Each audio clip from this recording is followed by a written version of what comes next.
here to celebrate the arrival of the Emerald, a ship which I believe was an India Company charter vessel at one time, coming into the Derwent estuary on this day 200 years ago. So we're here to celebrate that arrival. I don't know what we call ourselves, whether we are the Emerald X, the Emeraldites, as the Israelites were looking for a new home, whether we're the Emeraldies, we're the Emerald Ands, or whether we are the Emerald Ers, each of which has what is not a preposition, a sort of an end to the name to try and define who we are and what we are. My name is Julian Amos, and I'd like to thank Federal Hotels for providing this venue, which is pretty much on Hunter Island, which is where those on the Emerald disembarked. So it's a pretty special sort of spot. And for my sins, I'm the Master of Ceremonies, because everybody else is from somewhere else. Hands up, those who have come from interstate. I just think that's fantastic. It really is. Well done. Very brave of you for coming. Yes. Almost as brave as those who went on the Emerald 200 years ago. And for those that have travelled the hours from Swansea, if you could put your hands up. These that come on, hands up, hands up, hands up. These are the people that never escaped the place once they got here. So good to see you. Good to see you all here. The Emerald was a vessel of 360 tonnes. It had a burden of 500 tonnes. What's the burden? I don't know. Had to look it up. Had to check it out. And essentially, it's a volumetric although it is in tonnes, it's essentially a volumetric method of measurement, such that through a very complicated set of mathematics and challenging the laws of probability, I've determined that it was around about 30 metres long, about 12 metres wide, and 4 to 5 metres deep. So it was a very substantial vessel. Elizabeth had 23 different families on board, as well as crew. As far as the Amos is concerned, who were very fecund. Adam had 8 small kids on board. John had 5 small kids on board. Just imagine for 4 months on a sailing ship in the one cabin. No, and they still survived to tell the tale afterwards. We have here today descendants of 4 of those families, being the Meredith, George Meredith and his descendants, I called him the good doctor because I couldn't remember his first name before Elizabeth, but it's Joseph, isn't it? Joseph Desailly? Francis Desailly. I call him the good doctor. Adam Amos and John Amos. We have all four of those here today to celebrate that journey so many years ago. When they arrived, George Meredith, and they disembarked here, they had to wait until the Medway, which had arrived earlier that day, had unloaded, which I think took a couple of days to get the convicts off the Medway. Those who were on the Emerald then disembarked, landing at Hunter Island. Walked down the causeway into Hobart town, Hobart being essentially, not completely, but essentially a soldier and convict settlement, not then 20 years of age. So she's a pretty raw time and a pretty raw town. Maybe I should take this opportunity to recall and remember the original inhabitants, the Nipaluma, from this particular part, and also for those on the east coast, that nation called Paradamurma, who wandered the land from pretty much Bicentenary to the eastern shore. The tragic consequence of the clash of cultures is something that I think we should remember with respect. When George got off the vessel, George Meredith, who had chartered the vessel, he charged up to see the Lieutenant Governor Sorrell, and he said, "Hey, Gov, I've got this commendation from England. You need to provide me with land." Lieutenant Governor Sorrell said, "Now, George, good to see you. How about you travel up the east coast, find 2,000 acres, come back and we'll sort of send a surveyor up and measure it for you." This is the first settlement that occurred on the east coast, and the Amos team tagged along behind George. So he went up, he got his 2,000 acres, came back and got his land grant. I thought that was a pretty reasonable thing to do. So last week I went up to see the Governor here. And I said to the Governor, "I wonder whether you can give me a location order for 2,000 acres up on the east coast, just like your predecessor did for George." She politely declined. However, she has written a note for us today, and she says, "I'm very sorry to be unable to join," sorry about this, "with the Amos, Meredith and Desailly families to celebrate the arrival in Hobart town of your ancestors Adam and John Amos, George Meredith and Dr. Francis Desailly on the Emerald 200 years ago to this day. Disembarking on Hunter Island after a 4-month voyage, walking along the newly completed stone causeway to the shore and a new life in Van Diemen's Land, these families must have been both excited and anxious about the future. I'm sorry that I'm not with you to hear their stories and wish you a wonderful day of celebration and reminiscence." Signed, Kate Warner, Governor. Today is going to follow a particular format after I sat down and sort of recomposed myself. We're going to start with an entree, then we're going to have, I think, Michael, Meredith, get up and say a few words about the Meredith story. Elizabeth Desailly, who did such a fantastic job on the radio the other day, to talk about Francis Desailly. Then we'll have main course. After main course, we'll have Rod Amos. Rod, thanks for coming. And Jenny Amos to talk about the Amos story. Then we'll have dessert, and after dessert, anyone can speak. In fact, everyone can speak, and say you're not limited to speak. Put it that way. You're not limited to speak. And I'll slowly disappear under the table. I'd like to acknowledge the bravery and enterprise of Mary and George Meredith, who decided to leave life as they knew it in Britain and emigrate to a convict colony with their young family. In an isolated location at Great Swamport, Mary, George's second wife and former upper servant, brought up his children in the new and potentially challenging role as stepmother. Her stepchildren were aged between 10 and 15. She was also mother to George's second family, 3 boys and 4 girls. As if that were not sufficient, Mary was responsible for managing the farm during George's absences in Hobart. She supervised convicts, the sowing and harvesting of crops, and animal husbandry. Also, in George's absence, supervised the construction of their houses and outbuildings, all in accordance with George's instructions. She also had the interest and knowledge to plant the garden at their new home, Cambria. Mary had the misfortune to be at home in George's absence when Matthew Brady and his bushranger gang ransacked their house, taking a considerable quantity of food, spirits and plate.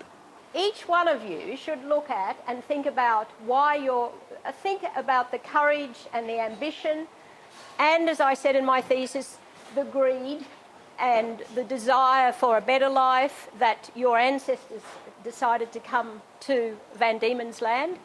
I looked at the ship and I looked at some of the people, and a lot of families came, and a lot of families came well before people were encouraged to come to Tasmania, which is why I think these families are of particular interest. You might not know that up to 1816 you weren't no one except a convict or a member of the soldiers, etc., could come to Van Diemen's Land. Not even cargo ships could come unless they were supporting the convicts. So there's not a, and then a number of other ships that brought archers, and a few families like that came, but archers also came on the Emerald. So I'd like to acknowledge a number of those families. There was Archers, Gregsons, Amoses, Merediths, Desailly, Kerr. They were just some of the people who came with money. You had to have some money. You had to have a letter of introduction. A letter of introduction, and you had to, and then you took up some land. And the other thing is that there are people who stayed. There was Williams, Tolman. You know Tolman's Hill. Tolman was a young, he was apprenticed to Nockels, who owned the ship. And Tolman was a 16-year-old boy who had scurvy on the ship, and he stayed, and look what happened to him. Another person, Williams, stayed, and he became worked for George Meredith, and he was killed, but he already had family. And quite a few others stayed because they were part of the ship, not because they actually had paid to come out. But anyway, I just wanted to acknowledge all those people who came, and acknowledge you as families who, when you think back, that here 200 years ago, and if you don't know this, there are markers out there on the road where some of the cars are parked that says the walkway to Hunter Island. Have you seen those markers? Yep. And then it has Hunter Island, and to think that they arrived. And when I was getting dressed today, I come from North Queensland. I put the dress on, then I said to my friend, I'm cold. I put the jeans on, I put something else on, and she said, no, put the dress on, we'll get you some boots and we'll warm you up. And I thought when we drove in here, I wonder how they felt when they landed, when they were just here on the island.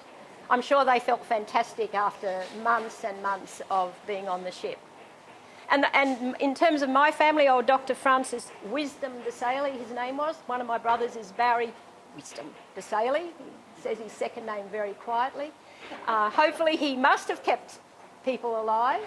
Did have a bit of a reputation on a East India Company ship for not doing that, falling out with the captain or something. Yeah. And my family stayed here. They built a number of homes. They had Fulham, which I'm sure some of you would know.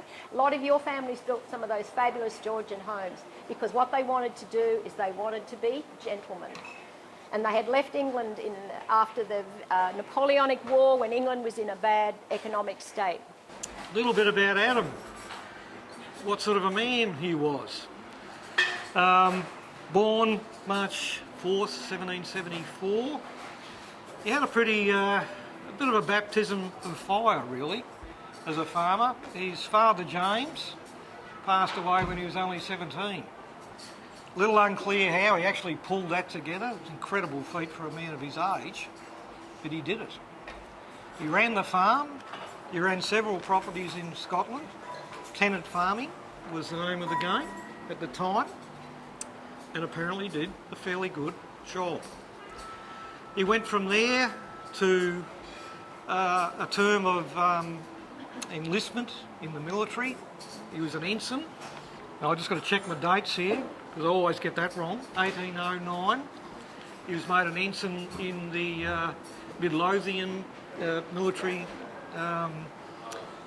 He was an ensign in the militia there. So he was a man of conviction, man of family came first, very much so. That comes through in his writings. He was an articulate man. He was a meticulous man in himself, a man of letters, meticulous records of his farming, that followed through to his time in Tasmania. And I live in John's house. I'm very privileged to live in the beautiful place of Cranbrook and live in Cranbrook House, which has been in the family for 6 generations. My John here is 7th generation. So John, yes, was a younger son. He's born at Heriot Mill, youngest son of Adam. He's indentured in 1793 at the age of 16 to a millwright, George Barthwick, in Galashiels. There's lots of stories and snippets. Some of them are a bit mixed up and confused, but there's always truth behind them, like the story about why Cranbrook's Cranbrook. And we always thought it was related to Cranbrook in Kent, but when you delve into the sources, Hannah wasn't Hannah Hardy. Her sister actually married a Hardy, and so the letters that came out from England to the family were from the first cousin, so people just sort of assumed that that was Hannah's maiden name. I was a bit disappointed about that because my maiden name was Hardy, so it would have been nice. But still, you never know, I might be related to Hannah's sister's husband in that family. So anyhow, so the Cranbrook still is a bit of a mystery, and I just think of the age that they came out. Like Hannah was 38 when she emigrated, and John was 44, and see Adam, and I don't know what Mary was, but they weren't young people. And I mean, in that era, I mean, your life expectancy wasn't long. I mean, John died, and that was interesting. I worked out today. John died at 71. And Hannah dies at 64. She died from cancer, which is sad, and I can only speculate. Maybe it was breast cancer. You wouldn't know. He died from inflammation. I don't know whether Dr. Liz can tell me what inflammation was in the 19th century, but that's what it said on his death certificate, which is the age David and I are. So that's pretty amazing. But I'm hoping we live a bit longer than that. But they had such hard lives. So when you think about it, he only had how many years did we work out today? 27 years in Van Diemen's Land. So to do, to do all that farming, and it's just remarkable, really. Yeah, so anyhow, how do I want to finish? I'll finish with, I just sort of thought in conclusion, the fact that on the centenary tablet, the Amos family chose the image of the emerald and the verse from Psalm 107, he bringeth them until their desired haven. And I'm sure all of us that live on the east coast and the Cranbrook still believe it's such a wonderful place. And this was our 3rd generation now. For us, Amos people and Meredith people, and Desailly people, for that matter, that left the state. Why did they do that? Well, there's some very interesting issues that we need to think about, which is, it wasn't until 1840, or the 1840s, that Melbourne was founded. It wasn't until the 1850s that gold was discovered in Ballarat and Bendigo and St Arnaud, Castlemaine and St Arnaud. It wasn't until the 1850s that the land was opened up back at Brisbane for running stock. It wasn't until the 1850s that there was colonisation in New Zealand.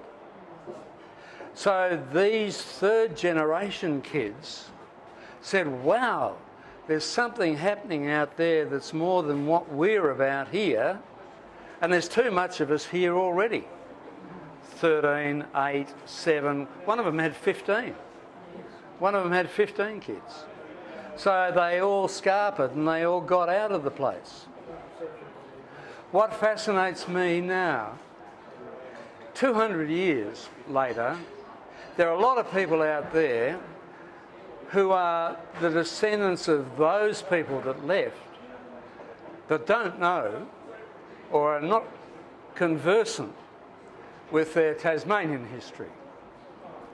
And what we're about as a bicentennial committee is bringing those people, the diaspora if you like, not just of the Amoses but the Merediths as well, those of the East Coast, back to Tasmania to understand their history, to commemorate their history, celebrate their history, and more important, reflect on their history.